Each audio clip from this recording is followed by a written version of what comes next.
Okay, on UCLA's campus, a student wearing a Star of David necklace is denied entry to the campus by masked pro-Palestinian activists. Watch this. We're going this way. We gotta go right. You guys have closed the entrance. We are UCLA students. I have my ID right here. I'm being blocked off, not by the security guard, but by you two. You three. Oh, look, they're making their burger while I'm going this way. Excuse me. This is what they do. Everybody, look at this. Look at this. I'm a UCLA student. I deserve to go here. We pay tuition. This is our school, and they're not letting me walk in. Unbelievable, but it happened, and this is the man that it happened to. Eli Sivitz joins us now. Eli, you looked like you knew what was about to happen, and it took all your composure that you could muster not to bull your way in. Can you bring us back to that moment? Of course, absolutely. Thank you for having me. So I take the same path to class every single day, and when I got there, it was blocked off by these students, not a security guard, but by these students.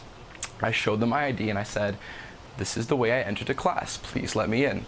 When they refused, I quickly understood what was happening. I handed my phone to my fellow Jewish friend, and he started filming so we could document exactly what was happening. And who were those people who were denying you access to your space?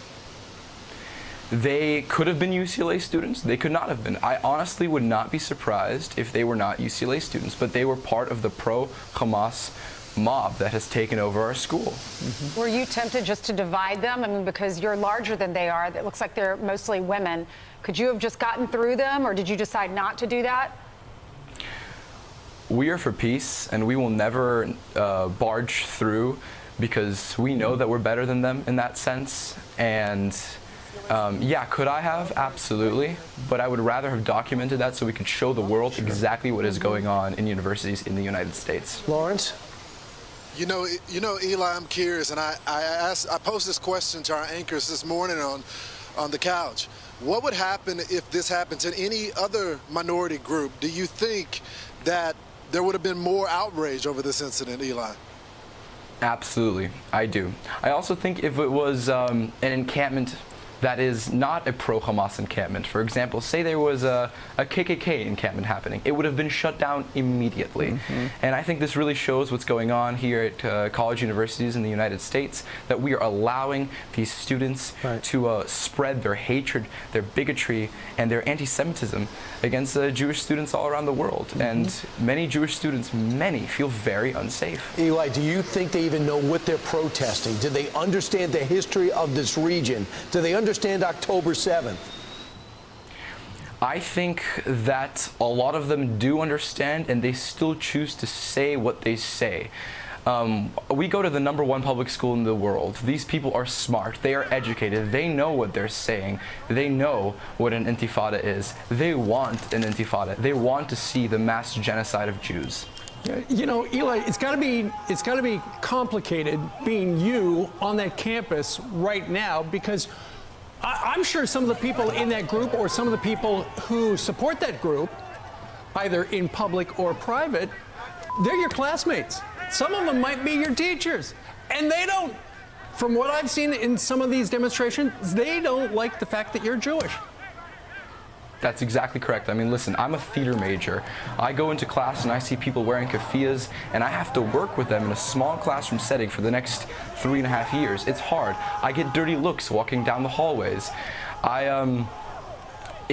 People are starting to recognize my face. They know who I am. I see people looking at me in dirty ways. But also Jewish students walk up to me and they thank me for what I'm doing.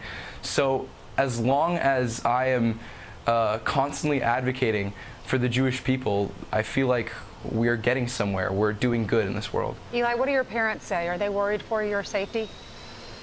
Absolutely they are. I mean, just yesterday, I came back to my dorm room and somebody found out where I live, and they wrote on my whiteboard, "Shame on you."